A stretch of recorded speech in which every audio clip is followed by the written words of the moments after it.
Promover la paternidad activa es relevante por varios motivos, por varias razones.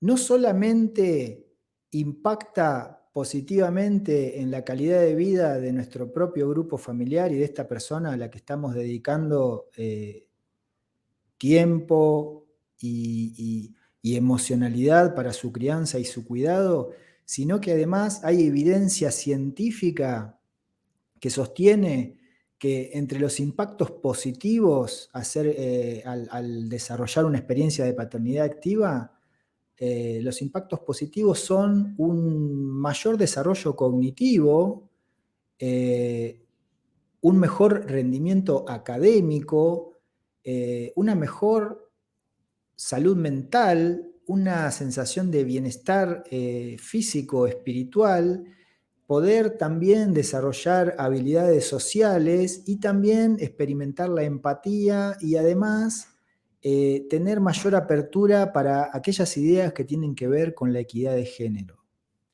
Y como siempre repetimos e insistimos con esta idea, que la paternidad se ha ido modificando y esta idea de paternidad activa tiene que ver con la construcción de una relación, con el fortalecimiento y el desarrollo de un vínculo.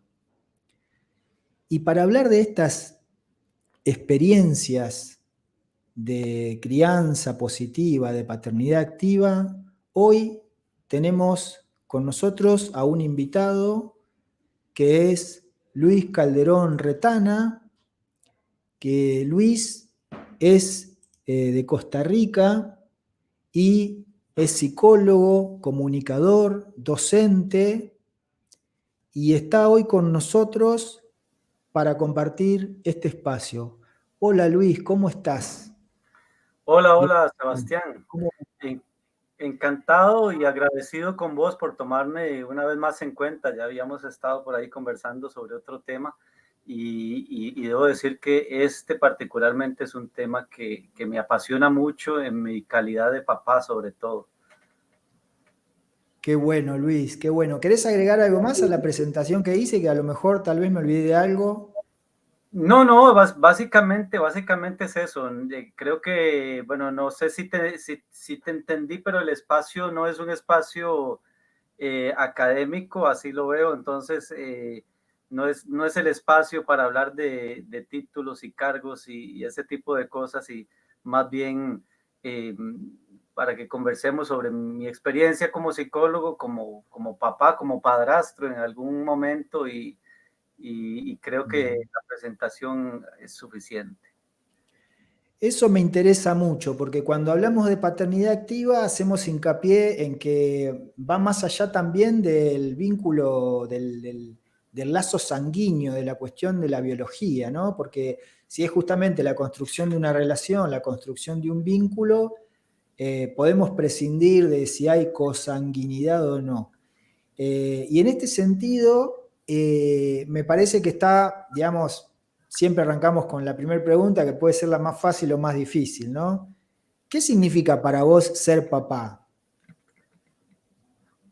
Bueno, vamos a ver. Para mí ha sido un reto, pero yo siempre defino no tanto el ser papá, sino el, como decís vos, el ejercerlo, el paternar. Yo lo defino como una forma de felicidad.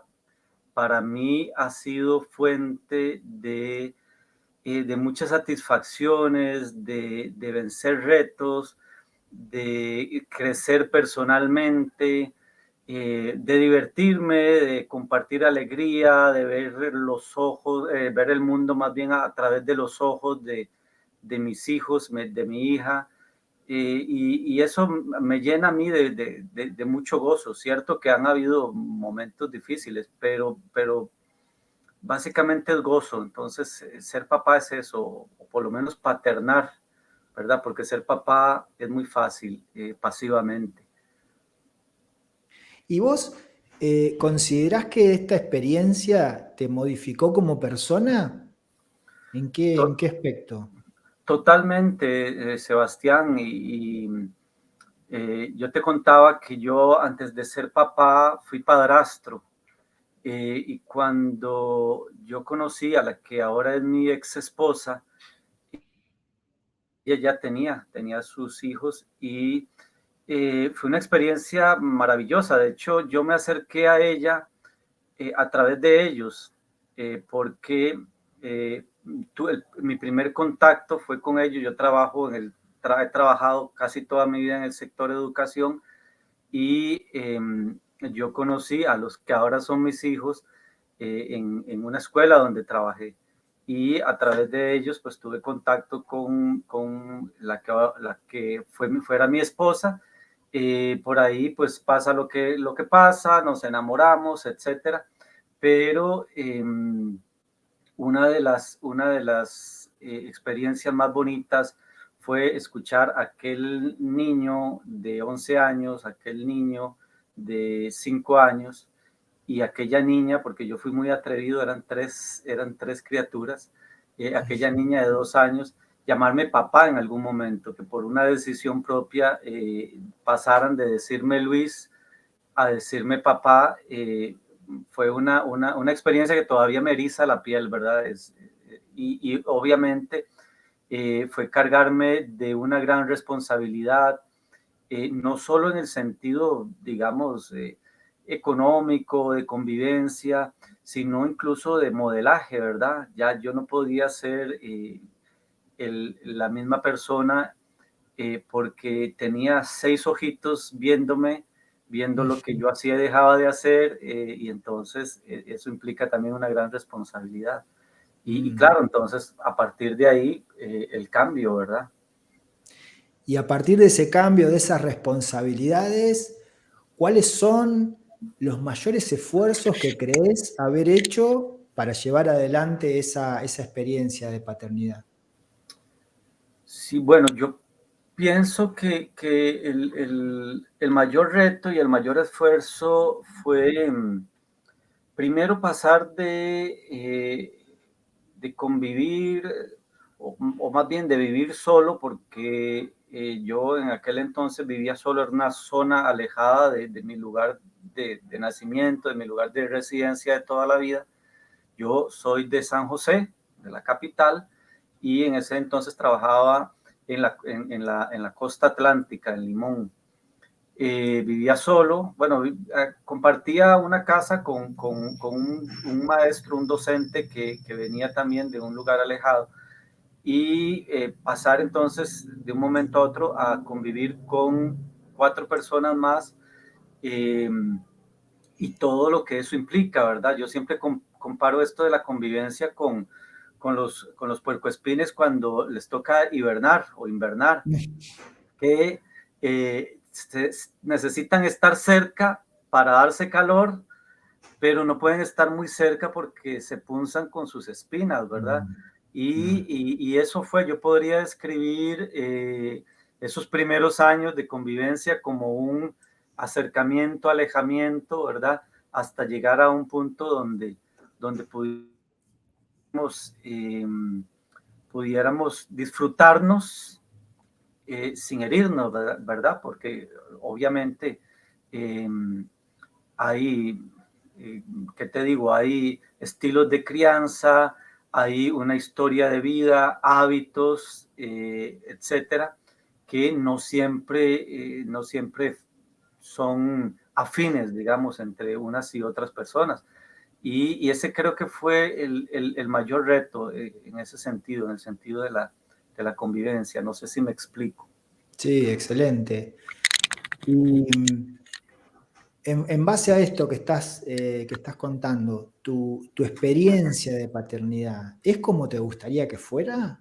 ¿O si te gustaría revisar algunas cosas y modificar otras? Ahora digo, como decimos acá en Argentina, no sé si en Costa Rica se usa este dicho de con el diario del lunes, ¿qué cosas cambiarías? ¿De qué cosa estás orgulloso? Claro. Eh, vamos a ver, yo estoy muy contento con el papá en el que me he convertido. Eh, y claro, sí habría deseado que muchas cosas fueran distintas, sobre todo sobre todo de mi parte, en términos de la tolerancia, de la aceptación, de entender aquellos cambios abruptos de la adolescencia, de mis hijos, de entender los cambios de humor, eh, de entender que no lo puedo controlar todo, de entender que mis miedos, muchos de mis miedos en términos o en cuanto al futuro de mis hijos, no eran más que eso, miedos infundados, pura ansiedad y angustia, ¿verdad? Hoy ellos, mis hijos y mi hijo biológico, que es el cuarto de la familia, me han enseñado mucho. Ya los tres primeros, la chica y los dos chicos, ya son adultos. Uno está casado, el otro está trabajando en la banca nacional, está estudiando a nivel universitario, ella también está estudiando, etcétera. O sea, se han convertido en personas de bien, en personas que me han demostrado eso que te decía, de que mis grandes temores no eran más que eso, que miedos infundados. Y creo que eso cambiaría, digamos, si yo pudiera volver atrás, creo que me relajaría mucho y disfrutaría mucho más. Yo disfruté, no digo que no, disfruté de su infancia, disfruté de su adolescencia, pero lo potenciaría eso, lo disfrutaría mucho más, de una manera mucho más relajada. Bien. ¿Y qué cosas de tu propia experiencia como hijo, de tu propia experiencia de estar siendo criado, no intentaste no repetir en tu experiencia paternando? Claro, vamos a ver, mi papá era un papá de aquellos a la antigua. Yo vengo de una Mm, familia muy grande, muy extensa, donde fuimos 12 hijos. Yo soy el menor de 12 hijos. Y mi papá era el típico papá de la primera, digamos, que empezó a ser papá en la primera mitad del siglo pasado, cuando ujú, nacieron sus primeras hijas, sus primeros hijos.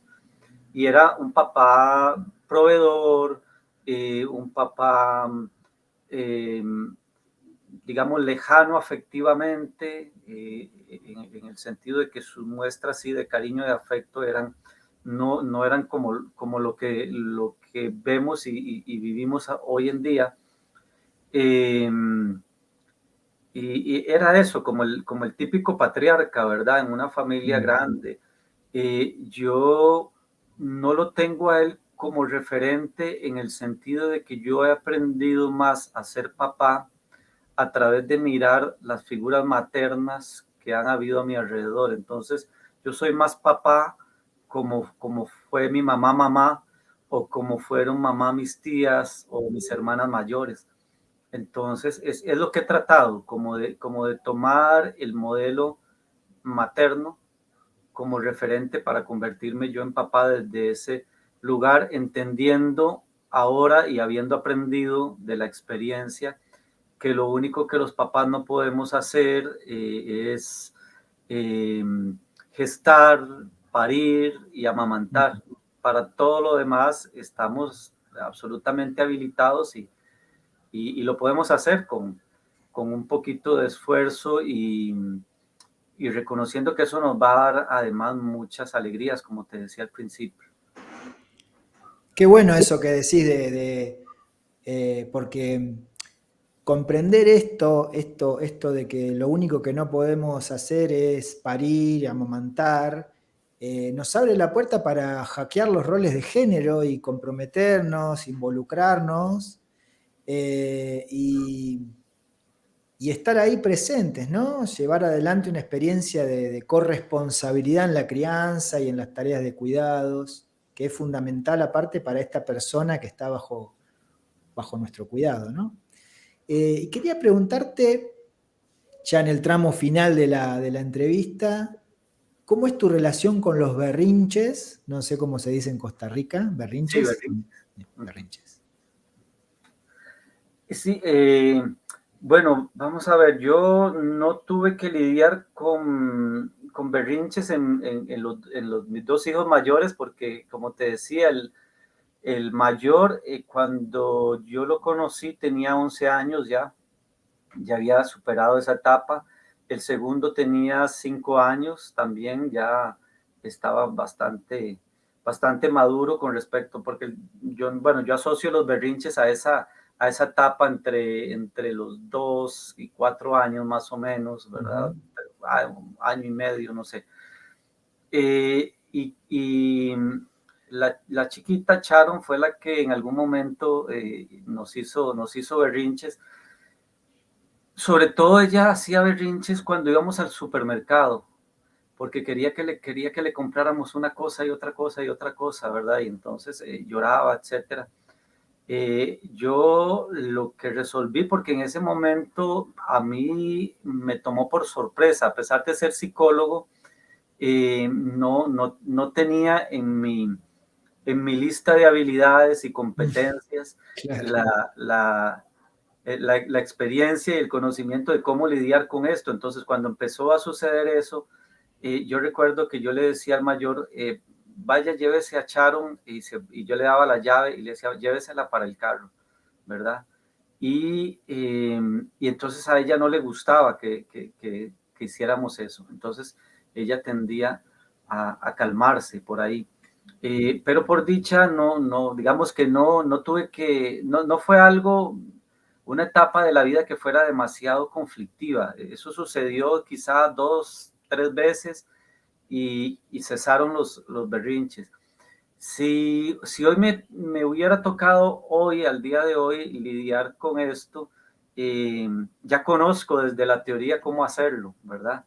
Y probablemente, no sé, la tomaría en brazos, la llevaría a un sitio más privado, más aparte, digamos, de ese espacio que puede generarnos estrés, la escucharía, conversaría, entendería que ella no está en la capacidad de gestionar sus emociones como lo haría un niño mayor o un adulto. Y creo que, bueno, por ahí trataría de tomar algunos elementos. Yo hoy sé también que el enojo, el regaño, el, el, la ira no son un buen vehículo para lidiar con Mm. aquello, ¿verdad? ¿Y con los propios cómo te llevas? Con los berrinches Con propios. los berrinches propios. No, pues no tiendo a generarlos hacia afuera. Yo me resuelvo conmigo mismo o de repente los converso con mi actual pareja. Eh, he tenido que crecer en eso también, de conversar un poquito sobre esa parte de lo que me generan ciertas emociones, ¿verdad? Cuando digo crecer es que como típico hombre, ¿verdad? Como buen macho, Mm. muchas veces la tendencia es a tragar, ignorar, decir, minimizar, digamos, los efectos que pueda tener, pero hoy, digamos que me esfuerzo para tener ¿cómo decirlo? Algunas personas que me ayudan a lidiar con eso, no necesariamente desde el plano profesional, pero sí, digamos, un hermano que vive conmigo, que es muy cercano, mi actual pareja, eh, y bueno, básicamente algunos amigos o compañeros más cercanos también de la oficina, del lugar donde yo trabajo, creo que por ahí me ayudan como a lidiar con esos berrinches internos, digámoslo así. Muy bien. ¿Cómo estás para girar la ruleta y enfrentarte a una pregunta random que cualquier peque nos puede hacer en cualquier momento? Peques, estamos hablando Eh, de de- menos de 10 años que nos pueden hacer alguna pregunta del tipo de las que están en la ruleta. ok, démosle, a ver. Ahí vamos.